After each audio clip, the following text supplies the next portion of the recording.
এক ধাক্কায় বাড়লো রান্নার গ্যাসের দাম। ভারত ও আসামের কোন কোন জায়গায় কত টাকা হলো দেখে নিন বিস্তারিত সংবাদ। দেশ জুড়ে আবারও বাড়লো রান্নার গ্যাসের দাম। ঘরোয়া ব্যবহারের 14 কেজি 200 গ্রামের এলপিজি সিলিন্ডারের দাম প্রতি সিলিন্ডারে এক ধাক্কায় 29 টাকা বাড়িয়ে দেওয়া হয়েছে।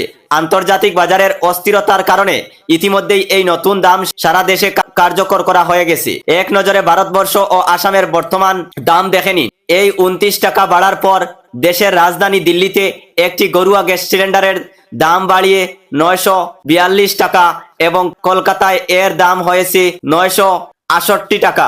অন্যদিকে আমাদের আসামের গুয়াহাটি শহরের এই দাম আগে ছিল 962 টাকা, যা এখন বাড়িয়ে দাঁড়িয়েছে 991 টাকা। এবার দেখে নিন বরাক উপত্যকার 3 জেলায় কত টাকা করে হলো গ্যাসের দাম।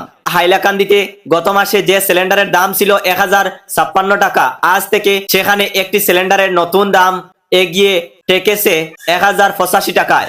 কাছাড় ও করিমগঞ্জ জেলায় এইভাবে কাছাড় ও করিমগঞ্জ জেলাতেও সিলিন্ডারের প্রতি 29 টাকা বৃদ্ধি পাওয়ায় বর্তমান দাম 1044 টাকা থেকে বেড়ে দাঁড়িয়েছে প্রায় 1076 টাকা 50 পয়সা। অর্থাৎ ভারতবর্ষের অন্যান্য মেট্রো শহর বা গুয়াহাটির তুলনায় বরাক উপত্যকার 3 জেলার মানুষকে একটি সিলিন্ডারের জন্য 1076 টাকা থেকে 1008 টাকা পর্যন্ত অনেক বেশি টাকা গুনতে হচ্ছে।